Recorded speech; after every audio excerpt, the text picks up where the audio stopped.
This is an incredibly high-value production film on Dietrich Bonhoeffer. Now, originally I was going to talk about the life events of Dietrich Bonhoeffer in depth, and then I realized 20 minutes later I haven't talked about his theology. And if this is about Dietrich Bonhoeffer's influence on church history, it's his theology that's had influence. So I want to focus on his theology today. And for you structured people who absolutely love structure, need structure, this is what I'm going to talk about. I'm going to give a very brief explanation or biography, very rough. Then I'm going to talk about Christology and its effect on interpretation and revelation. Then I'm going to talk about the question of grace and works, and where Bonhoeffer kind of comes and creates kind of a middle ground on that. And then I'm going to talk about ethics and pacifism and just war, which is going to be, well, it's really confusing. And so I'll try and make it as straightforward as I can, but there's nothing very simple about Bonhoeffer's ethics. I'll give it my best shot. So, a brief, very rough history. If you don't know anything about Bonhoeffer, this is a simple sketch.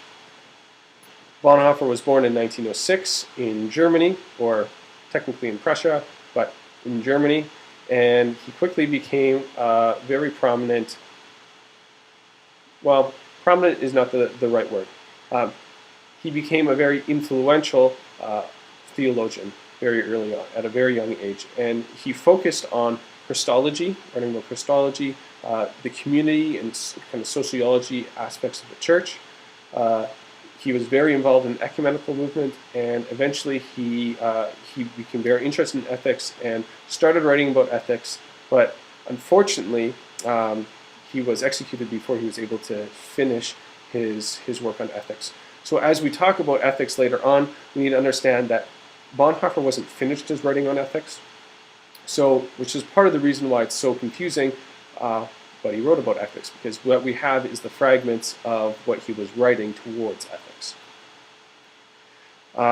So in his lifetime, the Nazi Party comes to power in Germany, and inevitably it has impact on the church, and unfortunately the majority of Christians just kind of turn a blind eye and just follow blindly.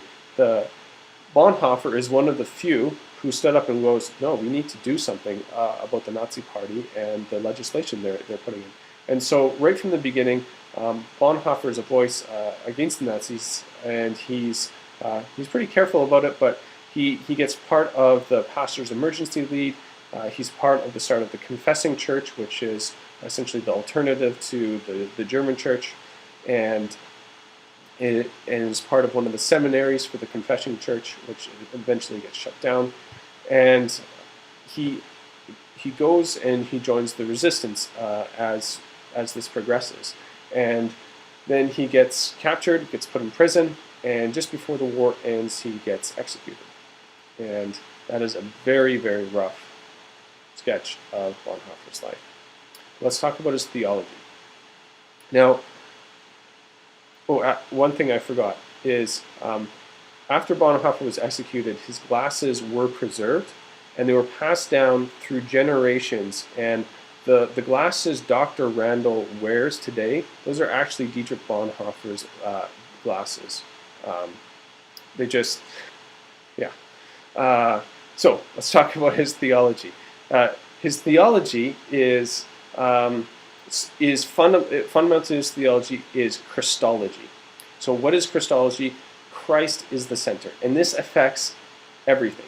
Now, at first you might go, okay, well, Christ the center doesn't seem that profound, but if we're looking at it in church history, so we have the Reformation, and then we have modernity and kind of scholasticism, and throughout this journey, Scripture and historical context become pivotal into understanding who Jesus is.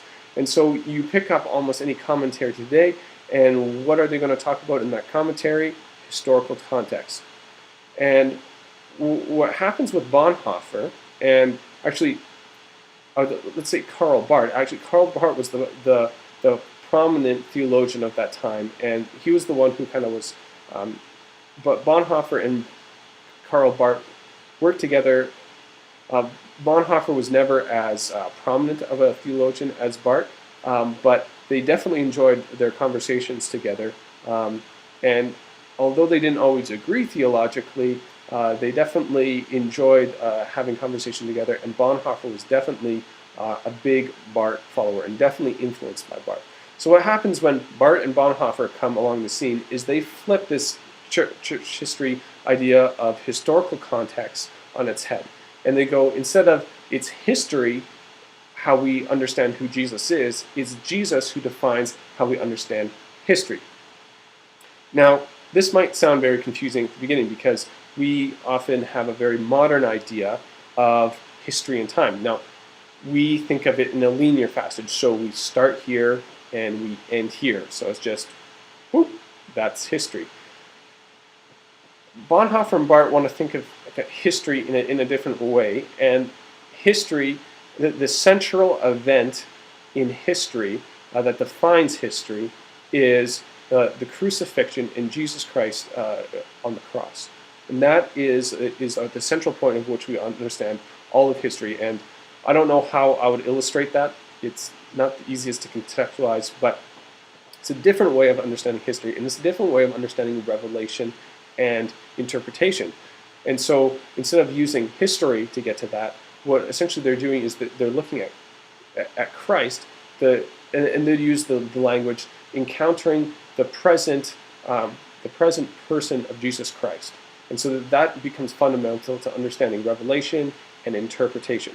And so for Bonhoeffer, and his addition to this whole Christological mindset is that for Bonhoeffer, you can encounter the present person of Jesus in the Word, the sacraments, and the church community. And so these are the ways that Christ becomes flesh into our world. And so it's through the sacraments, through community, through the Word, and so he has a high emphasis on all these things and how Christ is being brought into flesh into this world through these, and this is how we encounter Christ. And this, I guess, brings me to talk about his Lutheran roots, because in that sacraments, he had a really high view of confession, and which is very similar to Lutheran, who had a very high view of confession and communion. And so Bonhoeffer is a Lutheran, and he's a Lutheran through and through. And so once again, if we look at church history and this pendulum of church history, and we make some really broad generalizations that before the Reformation, the Catholic Church was a work-based faith. And then we have the Reformation, and it swings the pendulum the completely other way, and it's by grace alone, grace-based faiths. When Bonhoeffer is looking around, he's definitely Lutheran through and through, but he's seeing this belief in grace that doesn't change anyone's life. He doesn't see any action out of it. People who believe in the grace, but they don't change at all.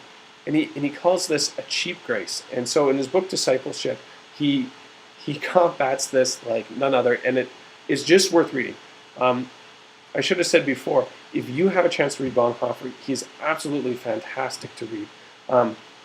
But a word of caution, I guess, is that he isn't a light read. It's kind of like the meat and potatoes. It is quite a meal. You have to kind of go slowly as you read Bonhoeffer, because he's just that brilliant. So let me read just a little bit from the beginning of Discipleship. This is how he starts. Cheap grace is the moral enemy of our church. Our struggle today is for costly grace. So what is this costly grace that he's talking about? Let me just read a little bit of how he's defining it. It is costly because it calls to discipleship. It is grace because it calls us to follow Jesus Christ. It is costly because it costs people their lives. It is grace because it thereby makes them live. It is costly because it condemns sin. It is grace because it justifies the sinner. Above all, grace is costly because it was costly to God, because it cost God the life of God's Son. We were bought with a price, because nothing can be cheap to us, which is costly to God. Above all, it is grace because the life of God's Son was not too costly for God to give in order to make us live. God did indeed give him up for us. Costly grace is the incarnation of God. I just love it. And so for Bonhoeffer, you can't separate belief from action. So the idea that you can create these two things, that works and belief are two different things, doesn't translate for Bonhoeffer. They are inevitably the same thing, because works without belief is dead, and belief without works. And so they must come together for Bonhoeffer. And so in this way, in church history, he creates this kind of almost, he shifts the pendulum back from this kind of by grace alone back to works, but in doing that, he never gets rid of his really deep by grace alone Lutheran roots. And it's just this really ingenious way of really taking this Lutheran doctrine and just taking it that much deeper. And I guess I should, yeah. So the next thing I'd like to talk about, and is the most confusing part about Bonhoeffer, is his pacifism, or if he's just war, if he believed in just war, and his ethics. Now, he joined the resistance movement, and for sure, as he joined the resistance movement, as he rejoined that, he saw that he was following Christ into joining it.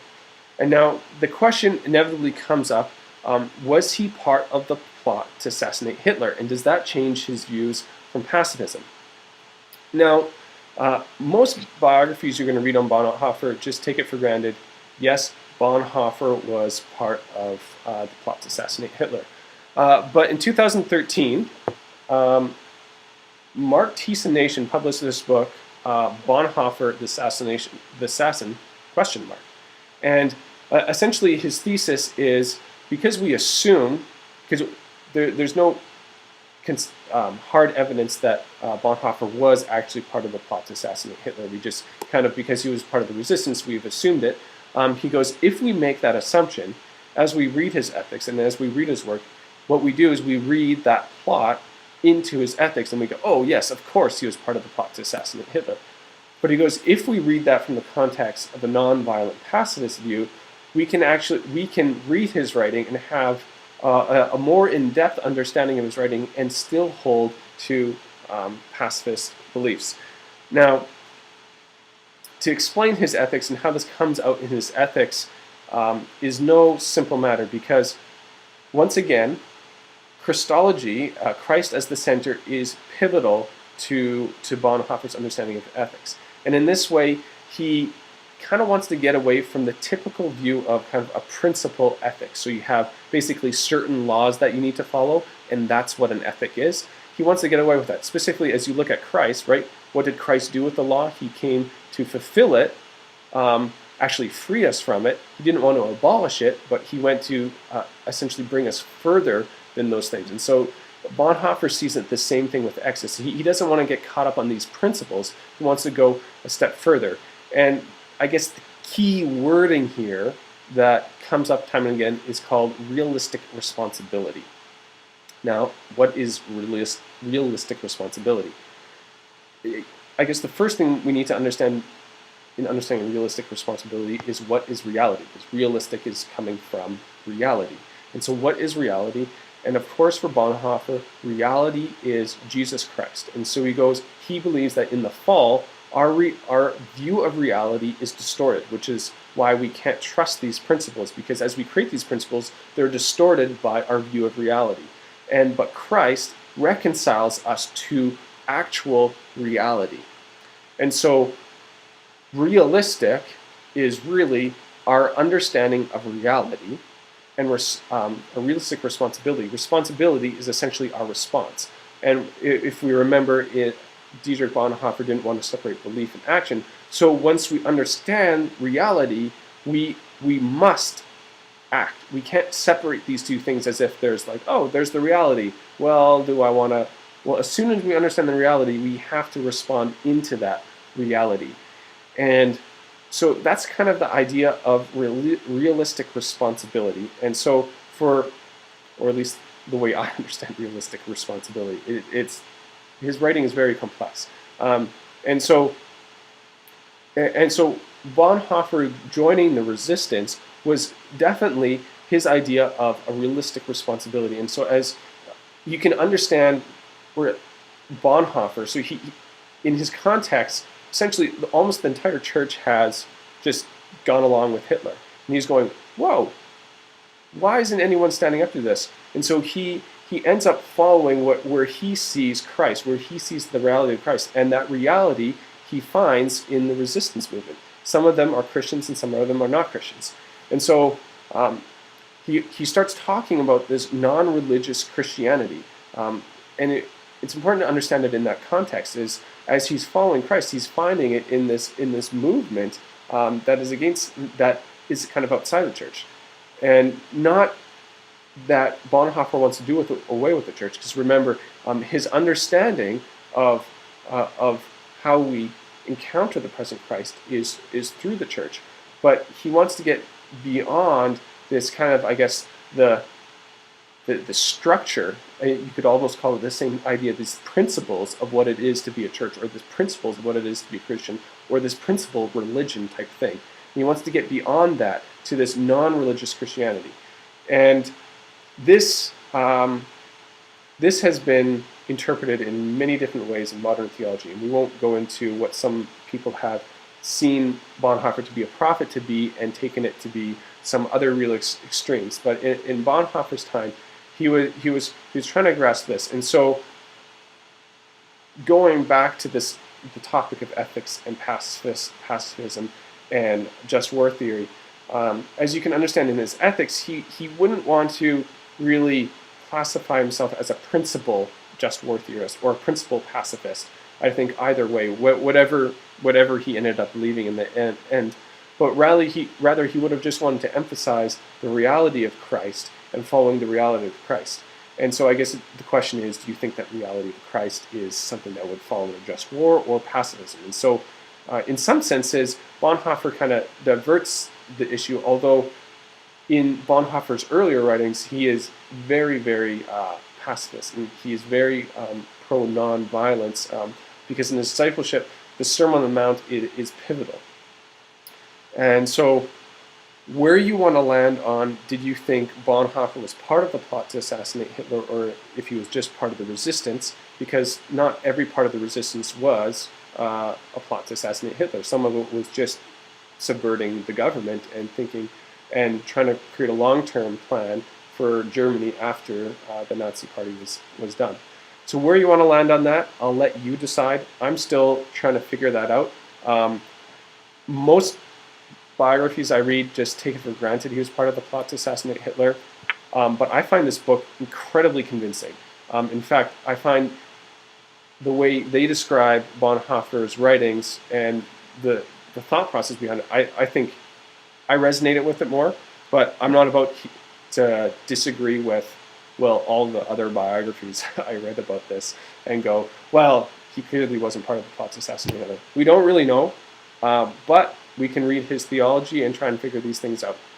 And so I hope that helps you understand Bonhoeffer's influence on church history. So if I would summarize, his central idea of Christ and how it influences historical context and how it goes, I guess, in some senses, it emphasizes the opposite of understanding Jesus through a historical lens, but rather that we understand history, we understand ethics, we understand revelation, we understand nutrition, all through the lens of Jesus. It's Jesus that interprets everything.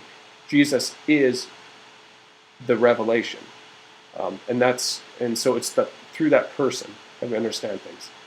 The second thing that is influenced church history is how he took that pendulum of works and grace, grace-based faith, and he's kind of brought it back into the middle without getting rid of this by grace alone theology. And the last thing is, and it's the ongoing debate, whether he's a pacifist or just war, or how to interpret his ethics. I hope it was kind of clear on how I described his ethics. His ethics are a lot more in depth than that. You could talk about guilt and a whole lot of other things. Very interesting, but it's 20 minutes and I gotta stop. So Hope you enjoyed it, this incredibly high value, high quality production of Dietrich Bonhoeffer.